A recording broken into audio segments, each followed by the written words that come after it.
Here's a question that should terrify you. What happens to the human brain when it gains absolute power over other human beings? Not metaphorically, not philosophically. I mean literally, neurologically. What happens inside your skull when you can have someone executed for disagreeing with you? When 100 people's only job is to tell you you're brilliant, when you wake up every morning knowing that your word is literally law. The answer is darker than you think, and it explains almost everything wrong with leadership today. From corporate boardrooms to political offices, we're watching the same psychological breakdown happen in slow motion. And here's the truly disturbing part. The people who seek power are often the least equipped to handle it.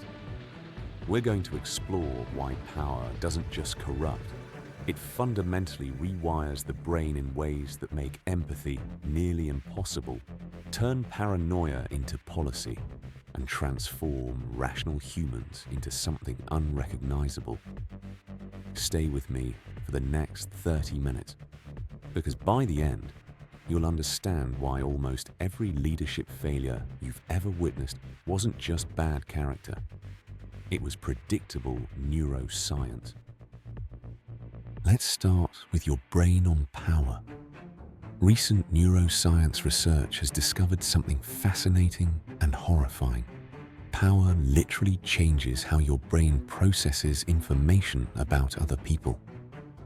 When researchers use functional MRI scans to study people in positions of authority, they find consistent patterns of reduced activity in the mirror neuron system. These are the neurons responsible for empathy, for imagining yourself in someone else's position, for feeling what others feel. In other words, power doesn't just make you less empathetic. It physically impairs your ability to understand other people's experiences. This isn't a moral failing. It's a documented neurological change. Studies at UC Berkeley showed that people who feel powerful are worse at reading facial expressions, worse at understanding tone of voice, and worse at recognizing emotions in others. The very skills you need to lead effectively are the skills that power systematically destroys. But it gets worse. Power also triggers what psychologists call the fundamental attribution error on steroids. When you have power, your brain becomes increasingly likely to attribute your successes to your own brilliance and your failures to external circumstances. Meanwhile, you do the opposite for others. Their failures become evidence of their incompetence, while their successes get attributed to luck or circumstances. This creates a self-reinforcing delusion where you genuinely believe you're smarter and more capable than everyone around you, even as your actual judgment deteriorates. There's also the dopamine problem. Making decisions releases dopamine, especially when those decisions affect other people. For someone in a position of absolute power, every choice, every decree, every command provides a neurochemical reward. Your brain starts craving that hit. You make more decisions, bigger decisions, more dramatic decisions, because your brain is literally addicted to the feeling of exercising power. This is why leaders often can't delegate, can't step back, can't stop interfering. They're chasing a dopamine high that only control can provide. Then we have isolation. Power requires social distance. You can't be everyone's friend when you might need to fire them tomorrow. You can't socialize freely when everything you say might be quoted or used against you. You can't trust people's motives because they all want something from you. This isolation is protective in some ways, but it's also devastating. Humans are social animals. We calibrate our sense of reality through constant interaction with others. When you're isolated at the top, surrounded only by people who benefit from agreeing with you, your reality testing breaks down. You lose the feedback loops that keep normal people grounded. Psychologists have documented something called the power paradox. The skills that help you gain power, like empathy, collaboration, and listening, are the exact skills that deteriorate once you have power. It's a cruel trick of psychology. You rise to leadership by being relatable and understanding, and then leadership itself strips away those very qualities. You become the thing you probably despised in previous leaders. Now, let's talk about what happens when neurological changes meet zero accountability, because that's where things get truly dangerous. In modern societies, we have checks and balances, term limits, boards of directors, impeachment processes. These aren't just legal structures. They're psychological safety rails, external systems that compensate for the brain's inevitable corruption by power. But throughout history, and in many organizations today, these rails don't exist. When you can't be fired, can't be voted out, can't be overruled, something profound happens to your decision-making process. Normal people rely on consequence prediction to guide behavior. We don't say whatever we think because we imagine how people will react. We don't make reckless decisions because we fear the fallout. This isn't weakness. It's sophisticated social computation that keeps us functional. Remove consequences, and that computation shuts down. Why bother modeling how people will react if their reactions don't matter? Why consider long-term consequences if you'll face no personal cost? This is how you get leaders making decisions that seem bafflingly stupid from the outside. It's not stupidity. It's operating in an environment where the normal cognitive processes that generate wisdom have been deactivated. Let me give you a framework for understanding this. Think of leadership as a series of feedback loops. In a healthy system, you make a decision, you get feedback, you adjust. The feedback might be uncomfortable, might challenge your ego, might force you to admit mistakes, but it's essential information. It tells you when you're wrong before the wrongness becomes catastrophic. Now, imagine those feedback loops being severed one by one. First, people stop giving you negative feedback because they're afraid. Then they start actively concealing problems because they don't want to be associated with bad news. Then they start telling you things are great, even when they're terrible, because that's what you want to hear. Eventually, you're making decisions based on a completely fictional version of reality, a version that exists only in the reports you receive and the briefings you attend. This is the accountability vacuum, and it's where judgment goes to die. Historical rulers who seemed insane weren't necessarily mentally ill. Many of them were neurologically normal people, operating in an environment that made rational decision-making impossible. When all the information you receive is filtered through people who want to please you, when all your decisions are implemented without question, when no one ever tells you you're wrong, your brain simply can't maintain an accurate model of reality. The scariest part is how normal this feels from the inside. Leaders in this situation don't feel like they're losing touch with reality. They feel more clear-headed than ever. They finally have the authority to implement their vision without interference. They're finally free from all those annoying people who used to question their judgment. From their perspective, they're not going mad. They're finally sane while everyone else is trapped in conventional thinking. This subjective experience of growing clarity while objective judgment deteriorates, is one of the most dangerous patterns in leadership psychology. It means leaders can't self-correct. They lack the metacognitive awareness to realize they're in trouble. They feel more confident as they become less competent, more certain as they become more wrong. And here's where historical examples become valuable, not as entertainment, but as clinical case studies. When we look at rulers who developed bizarre obsessions or paranoid beliefs, we're not looking at random madness. We're looking at predictable psychological outcomes of unchecked power. The specific form might vary, whether it's believing you're made of glass or that everyone is plotting against you. But the underlying mechanism is the same. A human brain evolved for life in small social groups with constant feedback, placed in an environment where feedback is eliminated and consequences don't apply. Let's dig deeper into how specific obsessions develop, because this pattern shows up everywhere from ancient empires to modern corporations. When a leader's normal reality testing breaks down, the brain doesn't just go blank. It fills the void with something else. Often, that something is an obsession that becomes increasingly disconnected from practical necessity. Consider the psychology of collecting. Normal people collect things for pleasure, for investment, for aesthetic appreciation.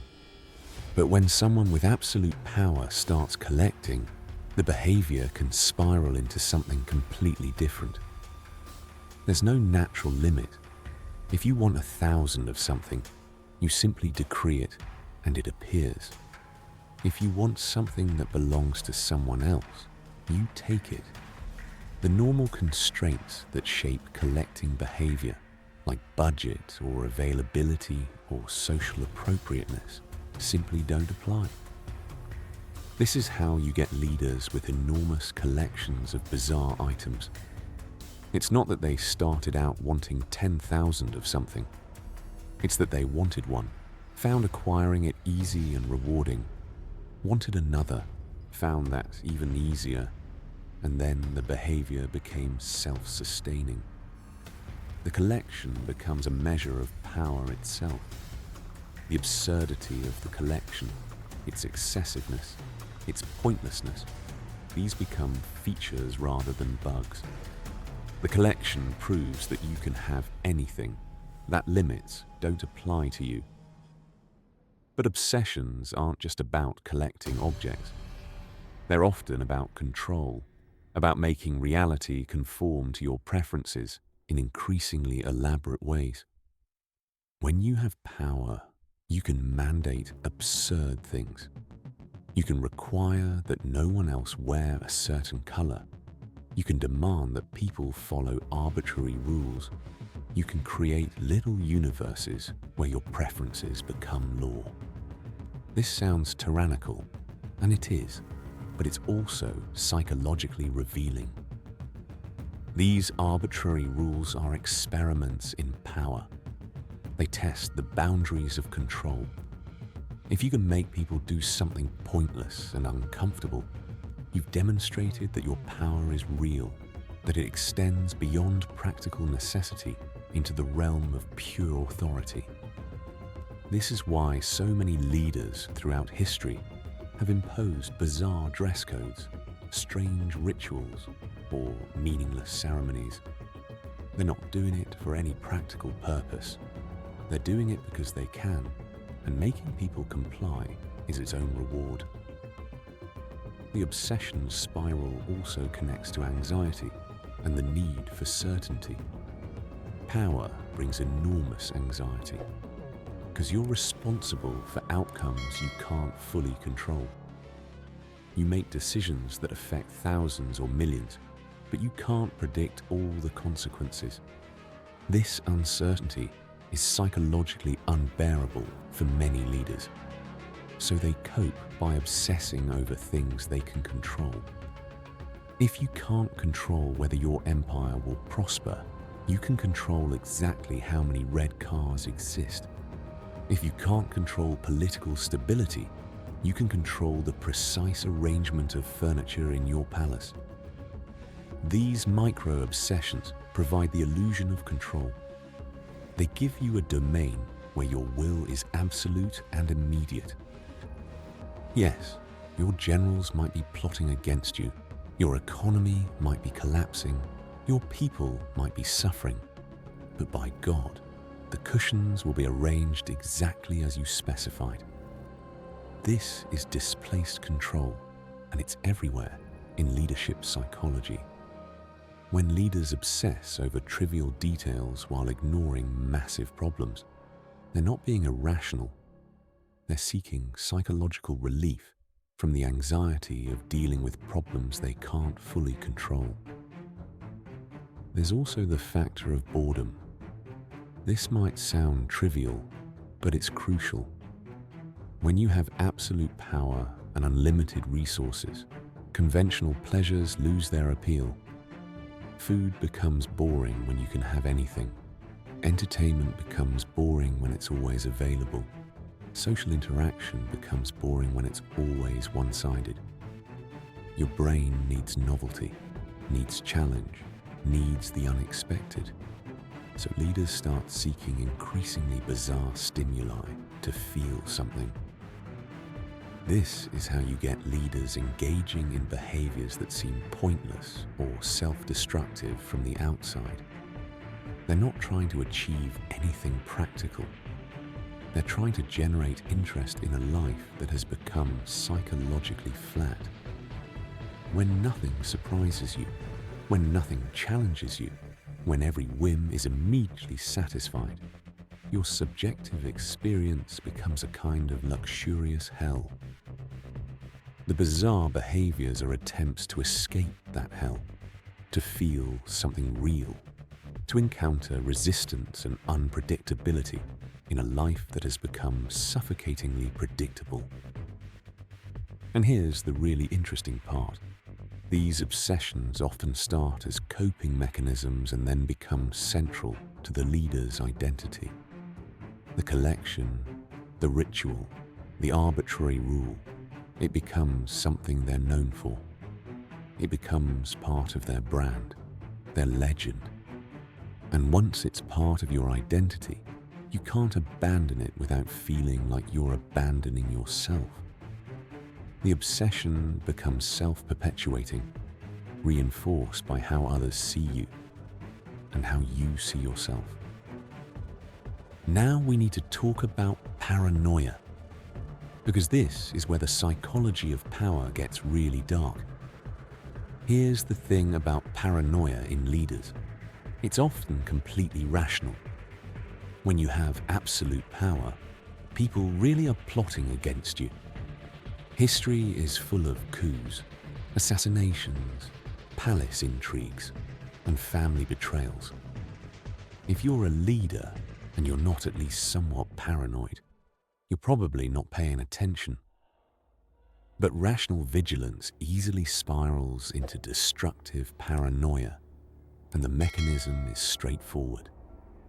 When you believe people are plotting against you, you start watching for signs.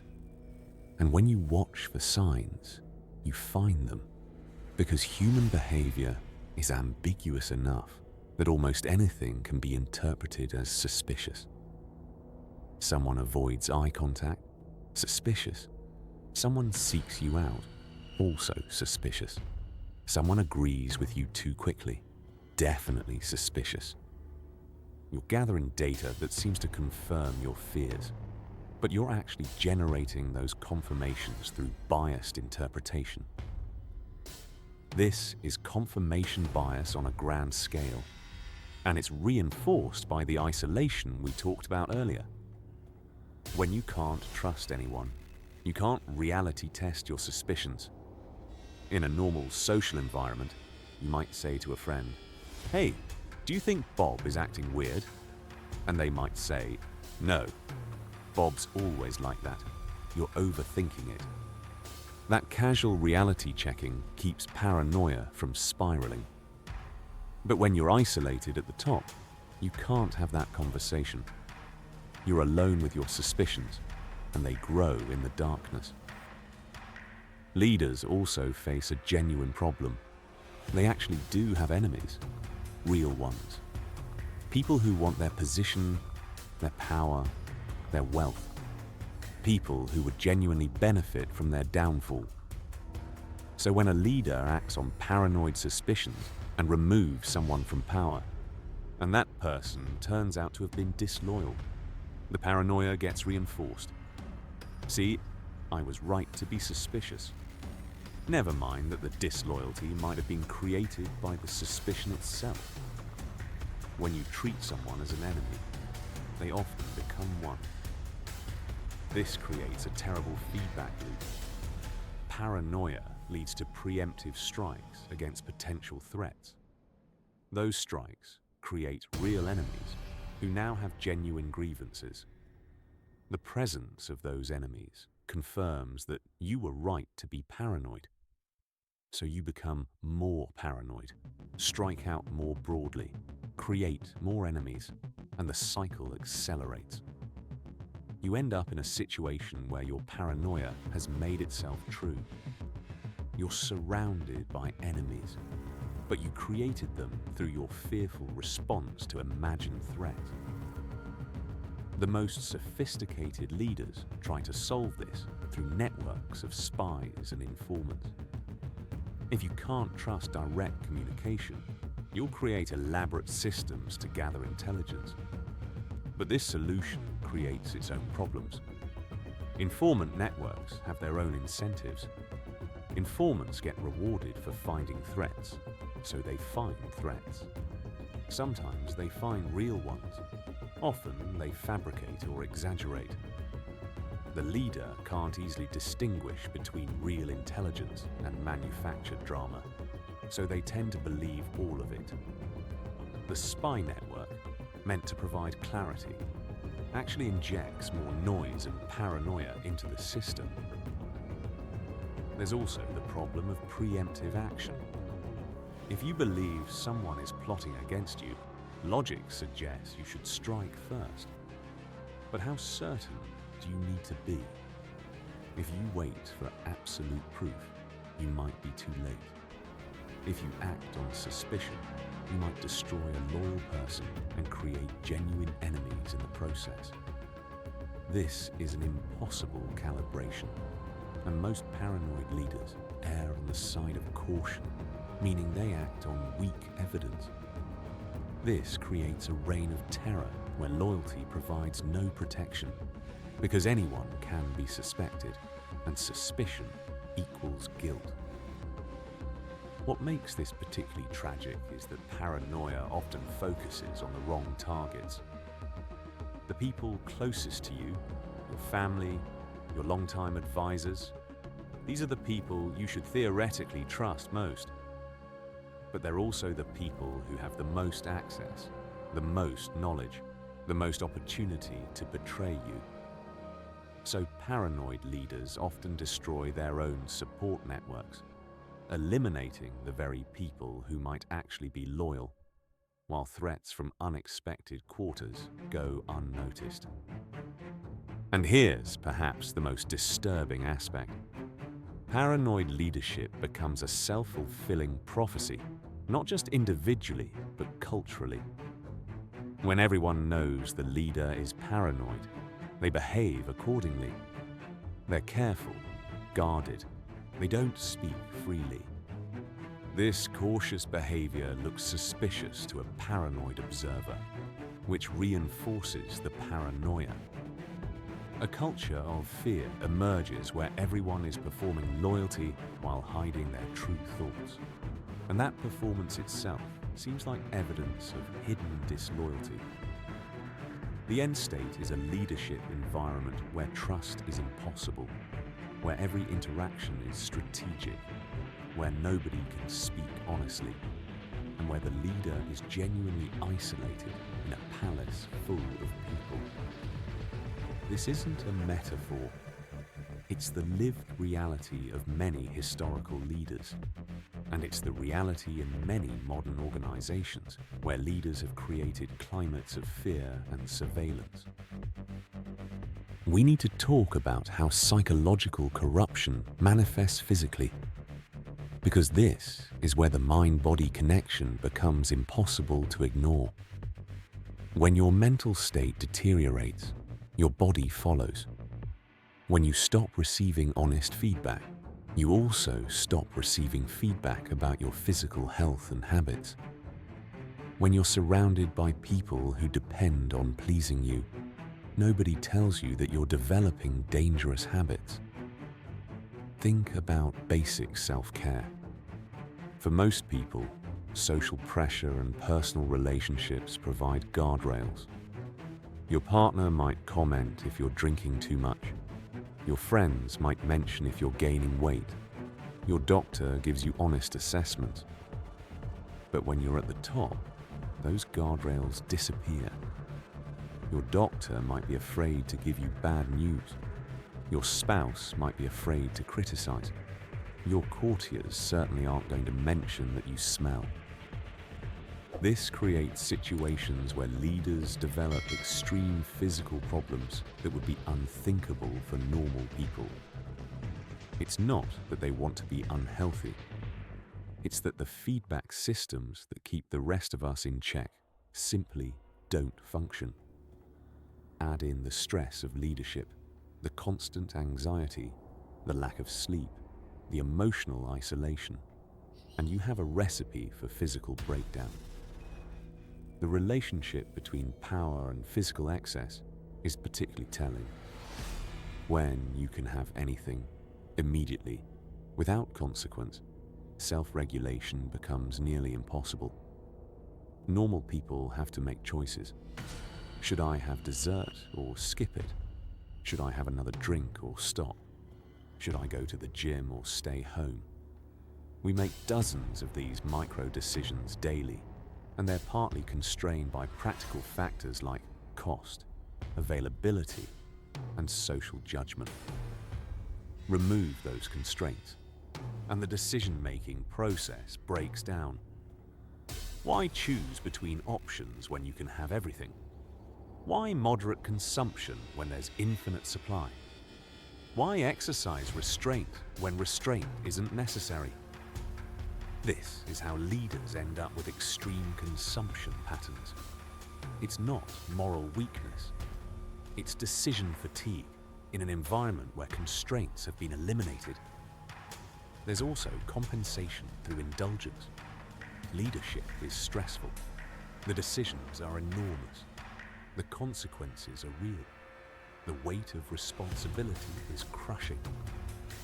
Humans cope with stress through comfort behaviors. For normal people, those behaviors are constrained by practical limits. You can't eat an entire cake because you don't have a cake, and you can't justify buying one. But when you're a leader, there are no constraints.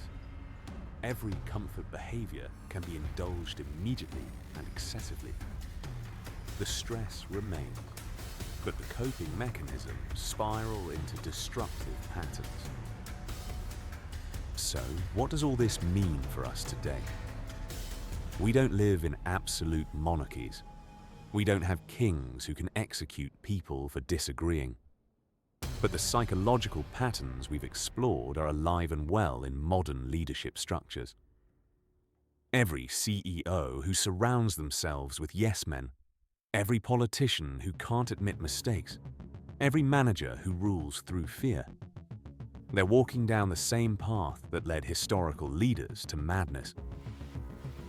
The difference is that modern systems have built-in protections. Term limits, boards, regulations, media scrutiny. These are all ways of preventing the total corruption that absolute power creates. They're not just legal formalities, they're psychological safety systems, external constraints that compensate for the brain's inevitable response to power. But these protections only work if we maintain them. When we allow leaders to consolidate power, when we excuse the elimination of oversight, when we accept that some people are above consequences, we're recreating the conditions that produce the leadership disasters of history. The names change, the technology changes, but the psychology remains constant. Here's what you need to understand. Leadership corruption isn't about bad people gaining power. It's about power itself, changing people's brains in predictable, documentable ways. The solution isn't finding better leaders. It's building better systems, systems that assume leaders will be corrupted and create structures to prevent that corruption from becoming catastrophic. Every warning sign we've discussed, the isolation, the obsessions, the paranoia, the loss of self-care, these show up in modern organizations every day. And when you see them, you're not seeing moral failure. You're seeing neuroscience in action. You're watching a human brain respond to an environment it wasn't designed for, an environment of unchecked authority and eliminated consequences. The question isn't whether power corrupts. The evidence is overwhelming that it does. The question is what we do with that knowledge. Do we build systems that account for human psychology? Or do we keep pretending that the right person with enough power will be different, will be better, will somehow resist the neurological changes that affect everyone else? History has already answered that question thousands of times, in thousands of ways. The only question is whether we're finally ready to learn the lesson. Thanks for watching. If you found value in this video, please hit the like button. It really helps the channel. And if you want to see more, check out this video right here. See you in the next one.